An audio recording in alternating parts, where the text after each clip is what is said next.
Hello my dear students, welcome you all to the botany classes. Hope you are all safe at your homes. In the previous class we have discussed the complete structure of the flower, parts of the flower, aestivation and placentation.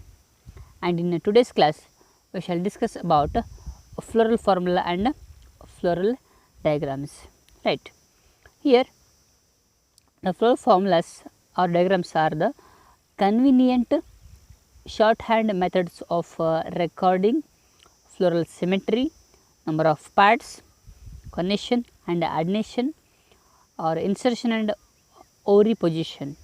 Simply the position of all the parts, number of all the parts, arrangements of all the parts of the flower will be represented in the form of a floral formula and a floral diagram, right. Here when we say the word formula or diagram, these are various morphological features are used to describe a flowering plant. We use many morphological characteristics and description has to be very brief in a simple and scientific language and presented in a proper sequence. Means we must be able to describe a flowering plant. When you are given a plant, mainly being a botany student, when you are given a plant, you should be able to describe with the help of formula and diagram. And the plant is described beginning with its habit, then vegetative characters, root, stem, leaf and then floral characteristic like inflorescence and flower parts. Means the description of the plant should include firstly vegetative parts and floral parts, root, stem, leaf and flower structure. All must be shown in the formula as well as the diagram, right. After describing various parts of plant, a floral diagram and a floral formula are presented. Okay. So, first we should describe, then we should give a formula, then we should give a diagram for that plant, mainly for the structure of the flower. And the floral formula is represented by some symbols and the floral diagram provides information about the number of parts of a flower and their arrangement in the relationship as they have with one another. Means arrangement of one type of the floral parts with other type, means calyx with corolla, calyx with androecium, androecium and gynoecium, like that arrangement of all the parts will be shown in the floral diagram, right. Today in this video we shall briefly discuss about mainly the floral formula. Okay, we shall see about diagram afterwards. First we shall understand better about the floral formula, right. Without wasting time, we shall start with the basics of that formula. Here the floral formula consists of 5 main symbols, 5 major symbols. Others are not that important, but there are 5 major symbols indicating from left to right. From left we must indicate the floral symmetry, we must indicate the floral symmetry. Secondly, we have to indicate the number of sepals, whether they are 5 or many, either they are fused or free, etc. Then number of petals, we should mention the number of petals and also we should mention whether is it polypetalous as well as gamopetalous, means whether the petals are free or fused. Then number of stamens, means the anthers, how many are there in the flower, we should mention with the help of a number and the symbol. Lastly, we have to mention number of carpels, means stigma, style and ovary makes one carpel. So, we have to mention the number of carpels. Also, we have to mention the whether carpels are free or fused. If the carpels are fused, there is a word syncarpus. If the carpels are free, there is a word apocarpus. Meanwhile, here there are some few symbols which indicate various structures in the flower. There is a particular symbol for every part of the flower. We shall see those symbols which help in identifying the flower or describing a flower. Right. Here you can see first symbol BR, that is bracteate, BRL bracteolate, EBR E bracteate, EBRL E bracteolate. Then a round with the arrow mark indicates male. Then the round with the plus sign below indicates female. Next symbol indicates bisexual. Next symbol indicate actinomorphic. Next symbol indicate zygomorphic. For zygomorphic, there are two symbols. One is like the crest symbol, other one is the percentage symbol. Most commonly, the percentage symbol is used. Okay, depending on the symmetry, whether the flower is actinomorphic or zygomorphic, we have to mention this symbol. Then, if there is another leaf like structure below the flower, below the calyx, that is called epicalyx, we have to mention epi. Then important first whorl of the flower, K for calyx. If the calyx is free, means polysepalous condition must be shown with only K without bracket. But if the sepals are fused, then we have to show the K under bracket, K into the bracket, means the sepals are fused. That indicates a gamosepalous condition. Polysepalous condition is shown without bracket, and gamosepalous condition must be shown with bracket. Right. Next important symbol is C. C for corolla. Here, if the petals are free, then no need of bracket. If the petals are fused, if it is a gamopetalous condition, then we have to show the C under bracket. Then, if the corolla is cruciform, mainly in the family Brassicaceae or Cruciferae, then we have to mention CX.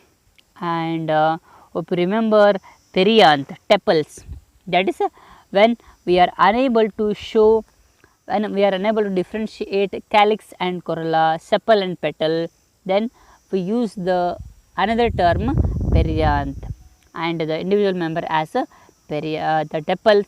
Here we have to mention P, that is indicating perianth. These are about two whorls. Then third whorl, that is about androecium. The letter used, the symbol used is A. Right. So we have discussed about the types where somewhere the stamens were fused, somewhere stamens were free. Right. If the stamens are free, then there is no need of bracket on the A. But if the stamens are fused, then A must be kept under bracket. A must be kept under bracket. Then very important, see here, epiphyllous condition. Epiphyllous means the stamens attached to tepals, stamens attached to perianth members. Then there must be one, the arch or the cross arrow mark from A to P, if the stamens are attached to perianth. But if there is a clear cut differentiation of sepal and petal, if the stamens are attached to petals, if it is a epipetalous condition, then A and C must be connected with the arrow mark. Okay. This indicates the adhesion between the two whorls, androecium and petal, androecium and tepal, like that. Right. Then the last whorl, gynoecium. Gynoecium includes carpel. Gynoecium includes the carpel. Here, if the carpels are free, that is a apocarpous condition, then there is no need to mention bracket on the G. But if the carpels are united, fused, that is a syncarpous condition, then G must be kept under bracket. G must be kept under bracket, right. Next important symbol is superior ovary, means if the ovary is superior, if the flower is hypogynous, then the G must be underlined, means there must be a line below G, means the other vowels are below gynoecium. Then if the ovary is inferior, if it is inferior ovary, then the dash line must be on the G, means other vowels are developing above gynoecium. And lastly, if androecium, gynoecium both are connected, both are attached, then there must be an arrow, there must be an arch on G and A, means both are attached, right. So, these are some basic symbols which are used in describing flowering plants, and mainly while framing the floral formula for various families, right.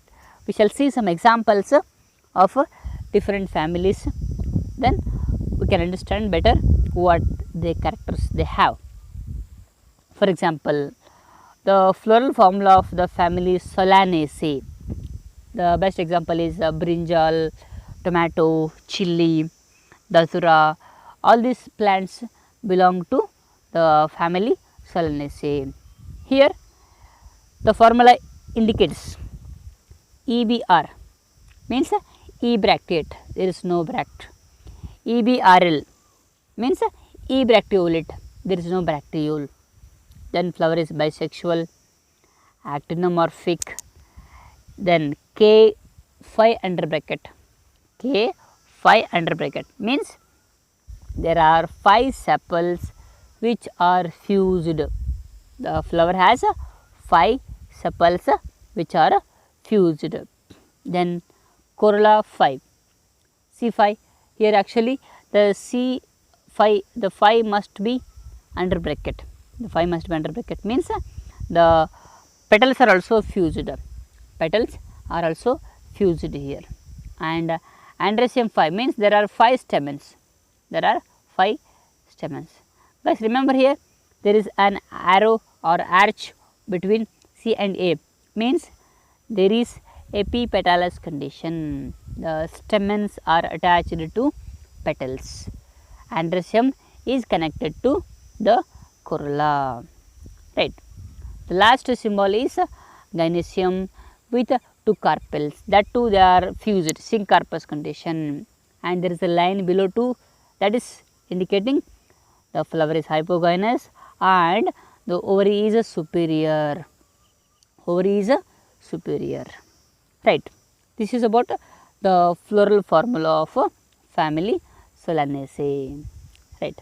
Next, about Fabaceae, the family Fabaceae, whatever the dals we use, groundnut, the Bengal gram, green gram, all those come under the family Fabaceae.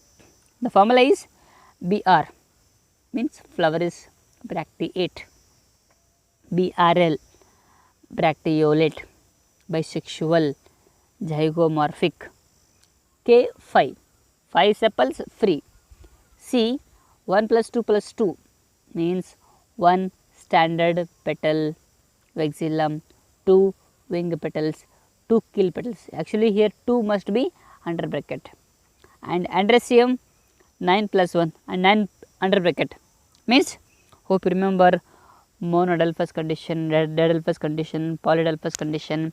Here the flower shows diadelphous condition, that is out of 10 stamens, 9 stamens make one bundle and 1 stamen remain separate, 1 stamen remain separate. That is what we use the word term diadelphous condition, which is observed in the members of the family Fabaceae. Lastly, G1 superior means the gynoecium has single carpel, gynoecium has a single carpel, but here the ovary is superior, all other parts grow from below the ovary, from lower to the ovary.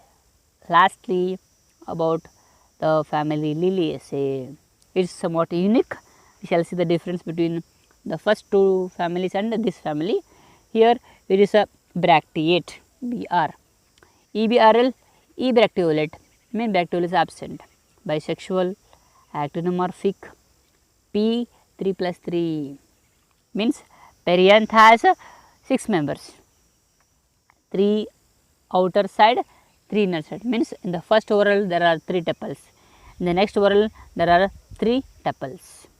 Also A 3 plus 3 means there are 6 stamens, and those 6 stamens are in 2 different groups, one group with 3, other group with 3, and here there is a epiphyllous condition. Remember the symbol epiphyllous condition. Here epiphyllous means the stamens attached to tepals, stamens attached to the perianth members. Lastly, G3 bracket superior means the gynoecium has 3 carpels and there is a syncarpous condition. 3 carpels are fused and the ovary is superior, right. So, this is all about the floral formula. We shall see all the details in the further classes. Here there is some information.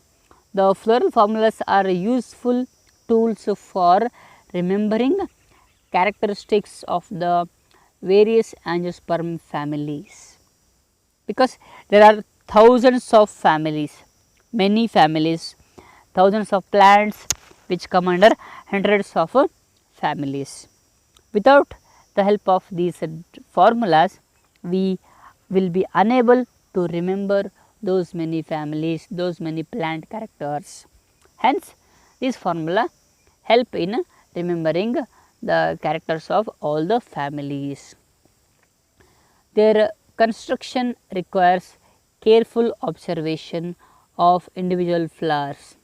If you want to create a formula of a given plant, you have to observe every part of the flower, every pinpoint of the flower carefully, right, and of variation among the flowers of the same or different individuals. Means if there are closely related plants species, then we have to observe the similarities and the differences. So, wholly the formulae and the diagrams have become the major part of the taxonomy in identifying the plants, right. So, it is all about today's class. We shall see about the floral diagram in the next class, right. Till that, keep learning, stay home, stay safe. Thank you.